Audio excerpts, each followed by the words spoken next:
Welcome to the management classes. इस video में हम लोग आज मिज़लर पैराडॉक्स पर बात करेंगे। मैं एडवाइस करूंगा कि मैंने इससे पहले एक वीडियो डाली है स्टॉपलर-सिमल्सन थ्योरम, उसको आप देख लीजिए क्योंकि उसी थ्योरम को मिज़लर ने क्रिटिसाइज किया अंदर। उस थ्योरम में क्या कहा था सिमल्सन और स्टॉपलर ने? उन्होंने कहा था कि tariff would hurt the abundant factor and benefit the scarce factor. ये उस थ्योरम में था जो हमने पहले पढ़ी थी। इससे बिल्कुल पहले ही मैंने वीडियो डाली है।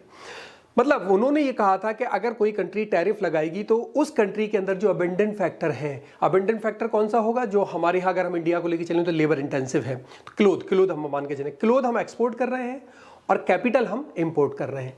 तो स्टॉपलर-सिमल्सन ने कहा था कि जो अबंडेंट फैक्टर है उनको नुकसान होगा अगर टैरिफ लगाया जाएगा, और जो स्केर्स फैक्टर हैं उनको यानी कैपिटल उनको फायदा होगा। लेकिन मिज़लर ने, लॉयड मिज़लर इनका नाम था, इन्होंने एक आर्टिकल लिखा था 1949 के अंदर। उन्होंने इस थ्योरी को बिल्कुल क्रिटिसाइज किया। उन्होंने कहा नहीं, ऐसा नहीं है, यहाँ कॉन्ट्राडिक्शन है। उन्होंने कहा, मिज़लर ने कहा कि अगर कोई कंट्री टैरिफ इंपोज करेगी तो उस कंट्री का टर्म्स ऑफ ट्रेड इंप्रूव होगा। टर्म्स ऑफ ट्रेड क्या होता है, इस पर एक पूरी वीडियो पड़ी हुई है। टर्म्स ऑफ ट्रेड, एक प्रोडक्ट देकर हम उतने ही पैसे में कितना प्रोडक्ट इंपोर्ट कर पा रहे हैं, ये टर्म्स ऑफ ट्रेड कहलाता है। चाहे तो वो वीडियो देख लीजिएगा। तो मिज़लर ने कहा कि जो कंट्री टैरिफ इंपोज करेगी उसका टर्म्स ऑफ ट्रेड बेटर होगा, और जब टर्म्स ऑफ ट्रेड बेटर होगा तो जो ratio of prices of export and import हैं, यानी एक्सपोर्ट और इंपोर्ट के प्राइसेस ले लीजिए आप, price of export, price of import जो है ये इंप्रूव होगा। हमारे केस में प्राइस ऑफ एक्सपोर्ट क्या है? क्लोथ, जो हमारे पास अबंडेंट फैक्टर है। प्राइस ऑफ इंपोर्ट क्या है? स्केयर फैक्टर, जो हम लोग कैपिटल लेकर चले हैं। इससे क्या होगा? इससे जो हमारे प्राइसेस हैं वो बढ़ेंगे। काहे के जो हमारे फैक्टर है जिनको हम इंटेंसिवली एक्सपोर्ट सेक्टर में यूज कर रहे हैं, उनके as compare to the factor use intensively in the import substitute factor. तो जाहिर है इससे हमारी कंट्री को, यानी हमारी अगर हम एक कंट्री जैसे हमने ली थी जो लेबर इंटेंसिव है, उसको फायदा होगा। मिज़लर ने फाइनली इस बात को लिखते हुए मिज़लर ने कहा कि income distribution will improve in favour of abundant factor and against the scarce factor. अब वो कह रहे हैं यानी जब टैरिफ इंपोज किया जाएगा, वो कंट्री जिसके यहाँ अबंडेंट फैक्टर है, लाइक इंडिया हमने एग्जाम्पल लिया है, हमारे पास लेबर अबंडेंट है, हम जब टैरिफ को इंपोज करेंगे तो जो डिस्ट्रीब्यूशन होगा वो अबंडेंट फैक्टर के फेवर में ज्यादा होगा और स्केर्स फैक्टर के अगेंस्ट होगा। इसी को मिज़लर पैराडॉक्स कहा जाता है। यानी अब मैं इसको समराइज कर रहा हूं छोटी सी बात में। स्टॉपलर-सिमल्सन ने कहा था कि अगर टैरिफ लगेगा तो अबंडेंट फैक्टर को नुकसान होगा और स्केर्स फैक्टर को फायदा होगा। मिज़लर उसके अपोजिट कह रहे हैं। वो कह रहे हैं कि अगर टैरिफ लगेगा तो जो अबंडेंट फैक्टर वाली कंट्री जो लगा रही है उसको फायदा होगा, क्यों? उसका टर्म्स ऑफ ट्रेड बेटर होगा, और जो स्केर्स फैक्टर है उसको नुकसान होगा। यही एक अपोजिशन दोनों के अंदर आया, यही एक कॉन्ट्रडिक्शन आया।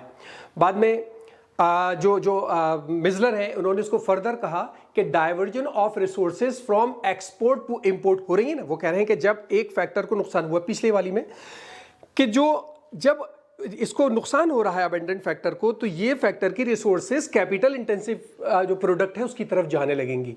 मिज़लर कहते हैं ठीक है ये होगा, रिसोर्सेज ट्रांसफर होंगी from export sector to import sector, लेकिन ये सिर्फ उसी वक्त होंगी जब हमारे डोमेस्टिक प्राइस एक्सपोर्ट के as compare to the import नीचे आ जाएंगे।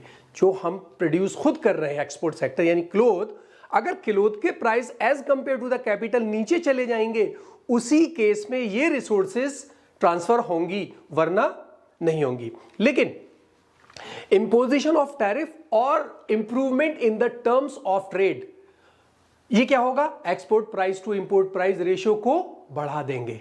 ठीक है, यानी यही जो मैंने लिखा था पीएक्स एंड पीएम, ये इंप्रूव कर देंगे, और यही तो फायदा है। और इसी से हमारा जो अबंडेंट फैक्टर है उसके प्राइसेस बढ़ जाएंगे as compare to the scarce factor. यानी अब हम ये बात कह सकते हैं कि जो हमारी टर्म्स ऑफ टैरिफ के लगने से हमारी टर्म्स ऑफ ट्रेड इंप्रूव होगी, और जो डिस्ट्रीब्यूशन होगा वो बेटर होगा टैरिफ इंपोजिंग कंट्रीज के लिए हैं।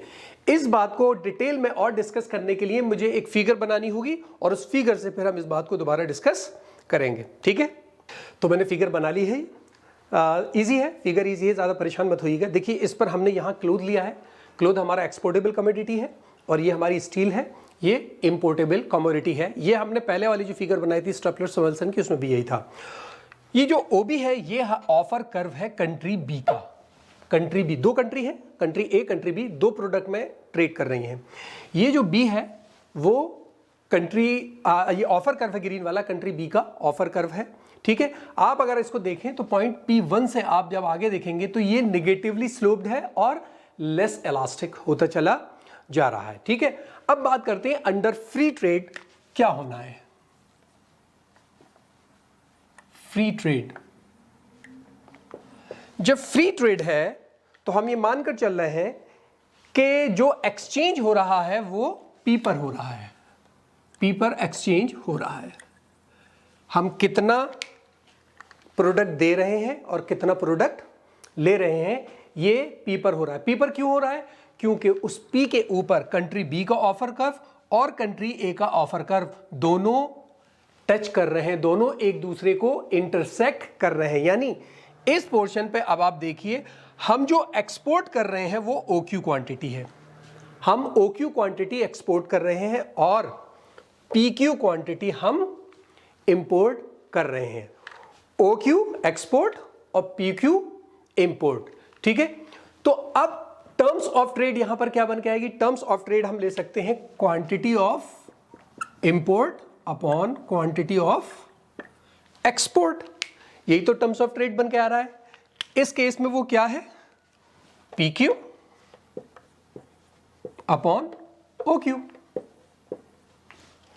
यही है, ठीक है। अब यहां पर एक लाइन बनाते हैं हम और इसके स्लोप को हम स्टडी करते हैं। ये लाइन क्या है? स्लोप ऑफ लाइन OP,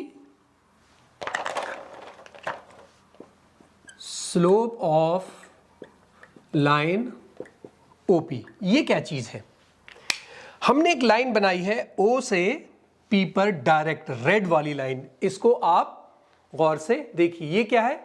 ये OP लाइन है, ये वाली ratio of price of exportable clothes यानी PX to the price of importable steel. यानी ये जो लाइन है PX, ये क्या चीज है? Price of export upon price of import, ठीक है। Price of export and price of import, ये रेशो ए लाइन बता रहा है। तो इस लाइन से हमने यहां पर एक एंगल बनाया और उसको अल्फा नाम दे दिया, ठीक है। अब हमारे पास एक कंडीशन निकल कर आ गई कि हमारे पास एक्सचेंज हो रहा है, यानी जो हमारी रेशो है वो एक्स अल्फा पर है। अब चलते हैं कि साहब अब चलते हैं कि कंट्री ए ने टैरिफ लगा दिया। ए इंपोजेस टैरिफ। जैसे ही वो कंट्री टैरिफ को इंपोज करेगी, हमारा जो ऑफर कर्व है हमारी कंट्री ए है, वो लेफ्ट की तरफ शिफ्ट कर जाएगा, जो ये बताएगा कि हमारा टर्म्स ऑफ ट्रेड हमारे फेवर में है। कैसे टर्म्स ऑफ ट्रेड फेवर में है? अब इस पॉइंट पर कंट्री जब हमारा ये कर्व शिफ्ट कर जाए, ये ऑफर कर्व हो गया बी का और ये ऑफर कर्व हो गया ए का। अब दोनों यहां टच कर रहे हैं P1 पर। अब जो एक्सचेंज हो रहा है वो P1 पर हो रहा है, ओके। देखिए पहले हम OQ दे रहे थे और PQ ले रहे थे। अब जब टैरिफ इंपोज कर दिया तो हम OQ दे रहे हैं और P1 Q1 ले रहे हैं। यानी पहले ज्यादा दे रहे थे और कम ले रहे थे, अब हम कम दे रहे हैं और ज्यादा ले रहे हैं। अब इन दोनों को अगर लाइन को आप देखिए तो ये लाइन बड़ी है, यानी अब हमें मिल ज्यादा रहा है, इंपोर्ट हम ज्यादा कर पा रहे हैं और एक्सपोर्ट हम कम कर रहे हैं। तो इसका मतलब जो टर्म्स ऑफ ट्रेड है वो हमारे फेवर में हो रहा है जैसे ही कंट्री टैरिफ को इंपोज करती है। अब यहां पर अगर हम उसको मेजर करें, हम अपने स्लोप को, तो कैसे करेंगे? P1 Q1 P1 Q1 upon O Q1, यही स्लोप बनेगा, यही रेशो बनेगा हमारा, दिस अपॉन दिस, ये हमारा यहां पर रेशो बनकर आ गया। ठीक है, इस केस में जब आप इसको मिलाएंगे लाइन को P के ऊपर, तो ये हमारा वही रेशो चल रहा है, price of x price of m. Price of x याद कीजिए हमने लिखा था ये, प्राइस ऑफ एम, यही रेशो है इस लाइन का। इस लाइन पर जब आप एंगल बनाएंगे तो उस एंगल को अगर आप देखिए तो वो पुराने वाले से बड़ा है, यानी जो हमारा अल्फा 1 है वो ग्रेटर देन है अल्फा से। ये कब का है? Alpha 1 after tax, after tariff, और अल्फा बिफोर टैरिफ। इसका मतलब सिंपली है कि जब टैरिफ इंपोज हो गया तो हमें फायदा हुआ, और जब तक टैरिफ इंपोज नहीं था हमें नुकसान था। OP1 is greater than OP, OP1 is greater than OP। अब यह अल्फा या अल्फा ले लीजिए या OP वाले एंगल का ले लीजिए। ठीक है, इसका मतलब यह है कि वेज रेट इंप्रूव करेगा relative to the return on capital. जितना भी कैपिटल पे हमें रिटर्न मिल रहा है उससे कहीं ज्यादा वेज रेट बढ़ेगा। तो यही तो हमारा फायदा है, यही तो हम बताना चाह रहे हैं कि टैरिफ लगने के बाद जो अबेंडन फैक्टर है यानी लेबर उसको फायदा होगा, और जो हमारा स्केयर फैक्टर है यानी कैपिटल उसको नुकसान होगा, उस पर रिटर्न कम होगा, वेज रेट बढ़ेगा। ठीक है, 2 सेंटेंस में समराइज कर रहा हूं। स्टॉपलर-सोमलसन ने कहा था कि अगर टैरिफ इंपोज किया जाएगा तो अबेंडन फैक्टर को लॉस होगा, स्केयर फैक्टर को फायदा होगा। मिज़लर ने उसको अपोज किया कि नहीं, ऐसा नहीं है। अगर कोई कंट्री टैरिफ इंपोज करती है तो उसका टर्म्स ऑफ ट्रेड बेटर होगा, और जब टर्म्स ऑफ ट्रेड बेटर होगा तो स्केयर फैक्टर को नुकसान होगा और अबेंडेंट फैक्टर को फायदा होगा। ठीक है, तो यही मिज़लर पैराडॉक्स है। मुझे उम्मीद है समझ में आ गया होगा। ये फिगर भी बहुत मुश्किल नहीं, आसान है। कोई प्रॉब्लम हो तो मुझे कमेंट बॉक्स में बताइएगा। इस वीडियो में इतना ही। Thank you so much.